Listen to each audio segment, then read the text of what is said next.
আসসালামু আলাইকুম। আশা করি ভালো আছেন। আজকে নতুন দিনে নতুন একটা ভিডিও নিয়ে আসছি।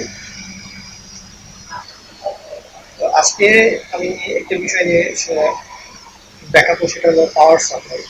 কারণ কম্পিউটার আমরা যারা ইউজ করছি তাদের সবচেয়ে গুরুত্বপূর্ণ বিষয়টি হলো পাওয়ার সাপ্লাই। কারণ পাওয়ার সাপ্লাই যদি ভালো না থাকবে কম্পিউটার কোনো কিছুই ভালোভাবে রান করবে না। তো পাওয়ার সাপ্লাইটা সিলেকশন করার সময় একটু ভালো করে সিলেকশন। আমি এখানে বলবো না কোন পাওয়ার সাপ্লাই নেবেন বা কোন পাওয়ার সাপ্লাই। আমি জাস্ট একটা পাওয়ার করেছিল সেটা কি প্রবলেম সেটা আমরা দেখবো, সবাই মিলেই দেখবো। চলুন দেখি পাওয়ার সাপ্লাইটাকে দেখি। এটা হলো আমাদের সেই পাওয়ার সাপ্লাইটা, যেটা আমরা এখন দেখবো যেটা কি হয়েছে আসলে প্রবলেমটা। ডাস্ট ভরা আছে প্রচুর এখানে।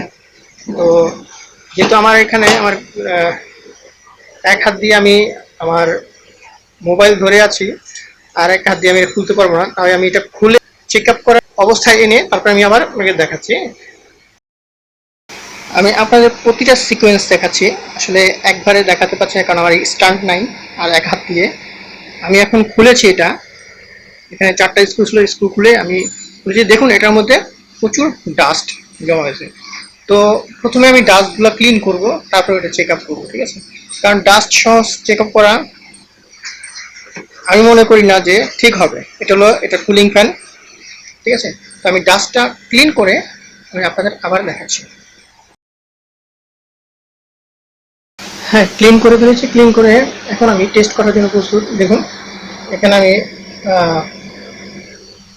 পিনটা শর্ট করে দিয়েছি এখানে,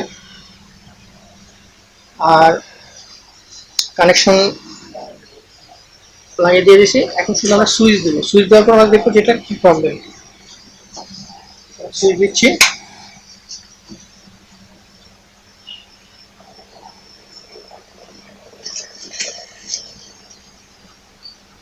চলতেছে তো ভালোই, বাট একটা সাউন্ড করতেছে। এটা সাউন্ড হলো,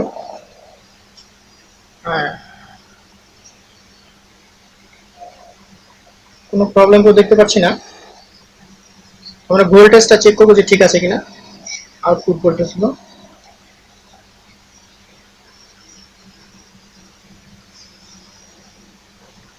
মেবি ডাস্ট থাকার কারণে কোনো প্রবলেম ছিল।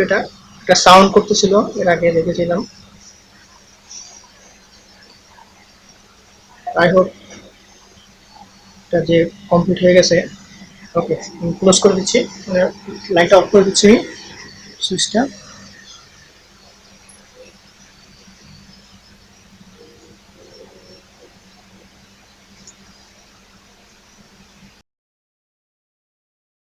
দেখুন ভালো মানের পাওয়ার সাপ্লাইয়ের সুবিধাই অন্যরকম। দেখুন এখানে যে ডায়োড লাগানো হয়েছে আপনি দেখতে পাচ্ছেন, এখানে ডায়োড লাগানো হচ্ছে।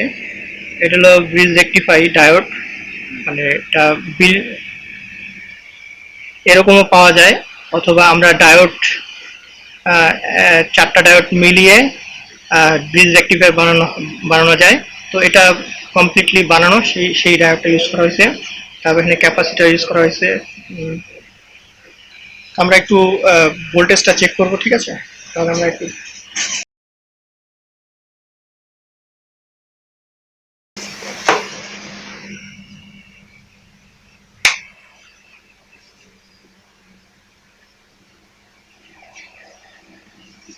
আমি অন করে দিয়েছি এটা। দেখুন এখন আমরা ভোল্টেজ চেক করবো। আমাদের যে মাল্টিমিটারটা আছে, মাল্টিমিটার অন করে দিলাম। মাল্টিমিটারের যে সাইড আছে সেটা আমরা গ্রাউন্ড করে দিচ্ছি, আর আমরা আরেক সাইড দিয়ে চেক করবো ভোল্টেজ। তো আমরা এখান থেকে দেখি, দেখতে পাচ্ছেন হয়তো এক হাত দিয়ে আসলে হয় না, খুব ডেঞ্জারাস কাজ। তো আমরা রেড রেড যেটা আছে সেটার মধ্যে দেখবো ভোল্টেজ কত আছে। দেখুন 5 ভোল্ট আমরা পেয়েছি। আমরা রেড স্টোপে রেখেছি, দেখতে পাচ্ছেন হয়তো 5 ভোল্ট আছে মাল্টিমিটারে, 5 ভোল্ট। তারপরে আমরা চেক করব ইওলো যেটা আছে, ইওলো ইওলো এই পাশে আছে। এখানে ইওলোতে আমরা একটু কানেকশন করে নিই। এখন হলো তো 12 ভোল্ট দেখেন পাচ্ছি, দেখুন 12 ভোল্ট পাচ্ছি। আমি ইয়েলো কানেক্ট করে গেছি, ইয়েলো যে পিনটা আছে। আমি মনে করি যে পাওয়ার সাপ্লাই ওকে আছে, কোনো প্রবলেম নাই, পাওয়ার সাপ্লাই ঠিক আছে।